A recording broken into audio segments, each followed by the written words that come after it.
नमस्कार, आप देख रहे हैं उत्तराखंड का लोकप्रिय चैनल डीडी प्राइम न्यूज। मैं अजय साहा स्वागत करता हूं आप सभी का हमारे आज के खास कार्यक्रम में। सरकारें जनहित के लिए अनेकों योजनाएं बनाती हैं। उन योजनाओं को धरातल पर लाने के लिए विभाग की एक अहम भूमिका होती है। इन्हीं सारी योजनाओं के बीच आज हम बात करने जा रहे हैं समाज कल्याण के द्वारा लागू की गई योजनाओं के ऊपर। जिस विषय में चर्चा करने के लिए हमारे साथ आज मौजूद है हेमलता पांडे जी, जो कि देहरादून में समाज कल्याण अधिकारी के पद पर तैनात हैं। मैडम, बहुत बहुत स्वागत है आपका हमारे कार्यक्रम में। धन्यवाद आपका जी। मैडम, मेरा सवाल आपसे सबसे पहले यही रहेगा कि जिला समाज कल्याण विभाग किस प्रकार से जिले में कार्य कर रहा है, थोड़ा इस बारे में बताएं। और समाज कल्याण के क्या स्कीम होती है, क्या योजनाएं होती हैं, उन बारे में आप थोड़ा बताएं। जी, सबसे पहले तो हमारा जो विभाग है समाज कल्याण विभाग पूरे राज्य में जो कल्याणकारी योजनाएं हैं, जो कि निर्बल जो सबसे वर्ग होता है उस तक पहुंचाने का प्रयास करती है।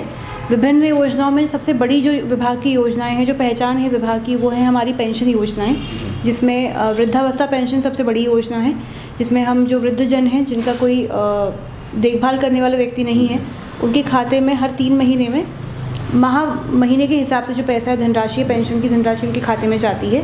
इसके अलावा विधवा महिलाएं हैं, उनके लिए पेंशन योजना है। दिव्यांग व्यक्तियों के लिए पेंशन योजना है। दिव्यांग बच्चे जो 18 साल से कम उम्र के हैं और दिव्यांग हैं, उन्हें भत्ता दिया जाता है विभाग की ओर से पेंशन के रूप में। किसानों के लिए पेंशन योजना है। और ऐसे व्यक्ति जो कृषि का कार्य करते हुए घायल हो जाते हैं, जो कि हमारे पहाड़ी परिवेश में कृषि करते हैं लोग, और कभी कोई ऊंचाई से गिर जाता है, कोई पेड़ों से गिरता है, उसकी वजह से भी उन्हें दिव्यांगता आती है। ऐसे लोगों को भी तीलू रौतेली पेंशन योजना के अंतर्गत लाभ दिया जाता है। ये मूल रूप से पेंशन योजना है। इसमें लगभग पूरे राज्य की अगर मैं बात करूँ 7 लाख से भी अधिक हमारे लाभार्थी हैं, जो हर साल हर 3 महीने में उनको जो पेंशन दी जाती है। इसके अलावा विभाग की फ्लैगशिप योजनाओं में हमारी छात्रवृत्ति की योजनाएं हैं, जो SC, ST, OBC और EBC जो जनरल वर्ग है उसको भी दी जाती है। इसके अलावा हमारी शादी अनुदान की योजनाएं हैं। गरीब SC, ST के परिवार, गरीब विधवा महिलाएं, उनकी पुत्रियों की शादी में उनको सहायता दी जाती है। इसके अलावा इंटरकास्ट मैरिज जो अगर होती है उसमें सहायता दी जाती है। अत्याचार उत्पीड़न जो होता है अगर SC, ST वर्ग का होता है, उस केस में SC, ST एट्रोसिटीज़ एक्ट के तहत सहायता दी जाती है। तो इस प्रकार से कई योजनाएं हैं और जिनका धरातल पर जो क्रियान्वयन है वो हमारी ओर से किया जाता है। मैडम, आपने बात की थी वृद्धा पेंशन की बात, तो वृद्धा पेंशन के बारे में थोड़ा इस बारे में बताएं कि क्या उम्र के बाद वृद्ध समझा जाता है और उसको पेंशन दी जाती है। जो शासनादेश है राज्य सरकार का, उसके अनुसार 60 वर्ष की उम्र के पश्चात जो व्यक्ति है वो वृद्ध की श्रेणी में आता है और इसी के बाद एलिजिबल होता है वृद्धावस्था पेंशन के लिए।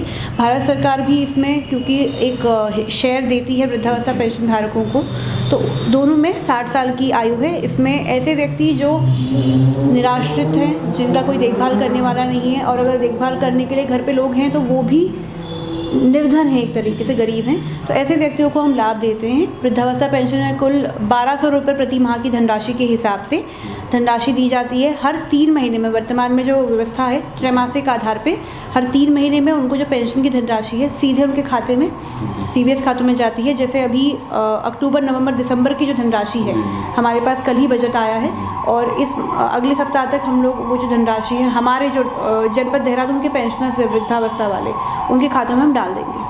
मैडम, आपने तीलू रौतेली योजना के बारे में बताया, थोड़ा इस बारे में विस्तार से बताएंगे, क्योंकि अगर आप विस्तार से बताएंगे तो हमारे दर्शकों को थोड़ा आसानी होगी इस बारे में समझने में। जी बिल्कुल, जैसा मैंने बताया, हम सब जानते हैं हम पहाड़ी परिवेश में रहते हैं। मैदानी भाग कुछ है हमारे राज्य में, बाकी पूरा भाग पहाड़ी परिवेश का है, जहाँ पे महिलाएं और पुरुष खेतों में काम करते हैं, कृषि कार्य करते हैं। तो कई बार ऐसी घटनाएं हो जाती है, कभी जानवरों का अटैक होता है, कभी कोई व्यक्ति ऊंचाई से गिर जाता है, जिसके कारण उन्हें विकलांगता या दिव्यांगता आती है। दिव्यांग व्यक्ति आधिकारिक रूप से उसे माना जाता है जिसकी 40% से अधिक की दिव्यांगता होती है। तो ऐसे व्यक्ति जो कृषि कार्य करते हुए घायल हुए हैं और उनकी दिव्यांगता 20 से 40% के बीच में हुई है, मतलब यदि ये 40 से ऊपर होते तब तो वो दिव्यांग ही कहलाते, लेकिन ऐसे व्यक्ति जिनकी चोट इस प्रकार की है कि वो 20 से 40% की उनकी दिव्यांगता हुई है। एक तरफ से कहा जाए कि पूर्ण रूप से विकलांगता। हाँ, पूर्ण रूप से विकलांग नहीं हुए हैं वो, उनकी विकलांगता कम है, 20 to 40% है, लेकिन इसका उद्देश्य ही ये था कि वो लोग जो एक तो किसानी कृषि करके मेहनत कर रहे हैं लेकिन दिव्यांगता की श्रेणी में नहीं आ पाएंगे अगर घायल हुए भी हैं, क्योंकि 40% से ऊपर उसमें चाहिए होता है दिव्यांगता में।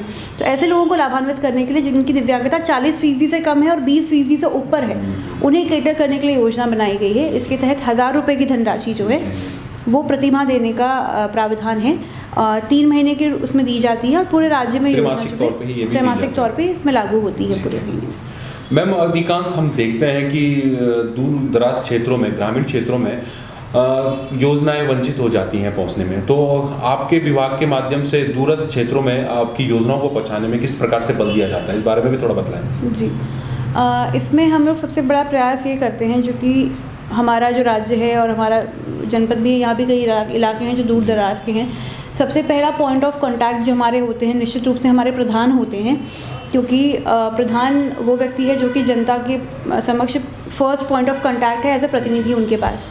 तो हमारे पास चूँकि हर ब्लॉक में एक सहायक समाज कल्याण अधिकारी का प्रावधान है जो कि ब्लॉक स्तर पे बैठ के अपना कार्य करते हैं। तो हम ये प्रयास करते हैं कि उनके माध्यम से जितने भी प्रधान हैं वो सेंसिटाइज हो सके, हमारी योजनाएं उन तक जा सकें। इसके लिए विशेष रूप से हम लोग अपनी स्तर से दूर दराज के गांव में, इलाकों में जाके कैंप लगाते हैं, शिविर जिन्हें हम कहते हैं, ताकि वहां हम जा सकें। हम कोशिश करते हैं किसी ऐसी ग्राम पंचायत में कैंप लगाने का प्रयास करें जहाँ पे अधिक से अधिक गांव जो है कवर हो सके। तो वहाँ पे हम विशेष रूप से कैंप लगाते हैं और जनता को अपनी योजनाओं के बारे में बताते हैं। इसके अलावा हमारा, क्योंकि आज की तारीख में अगर मैं देहरादून की बात करूँ, कनेक्टिविटी कम से कम फ़ोन की कनेक्टिविटी काफ़ी हद तक जा चुकी है। हमारे नंबर्स, मेरे फ़ोन नंबर, मेरे अधिकारियों के फ़ोन नंबर्स पब्लिक डोमेन में हैं। और अभी हमारा जो विभाग है कुछ ही समय बाद एक हेल्पलाइन भी जारी करने वाला है अपनी, जिसके माध्यम से एक पूरा हेल्पलाइन का सेटअप होगा जहाँ पे कोई भी व्यक्ति कभी भी कॉल करके अपनी समस्या का निदान कर सकता है। साथ ही हम भी कोशिश करेंगे कि हम भी रैंडमली अपने यहाँ लोगों को कॉल करके अपनी योजनाओं के बारे में उन्हें जानकारी दे सकें। डायरेक्ट कोई भी आपसे फ़ोन पर इस बारे में जानकारी ले सकता है। मैडम, इस बारे में भी आप थोड़ा बतलाएं कि क्या ऑनलाइन की भी सुविधा आप लोगों के द्वारा दी गई है या किस वेबसाइट पे दी गई है जिससे जानकारियां हमारे दर्शक और जो लाभ लेना चाहते हैं वो ले सकें? जी बिल्कुल, जैसे हमारी सबसे बड़ी स्कीम्स जो है पेंशन की योजनाएँ हैं, उसका पोर्टल है हमारा ssp.uk.gov.in।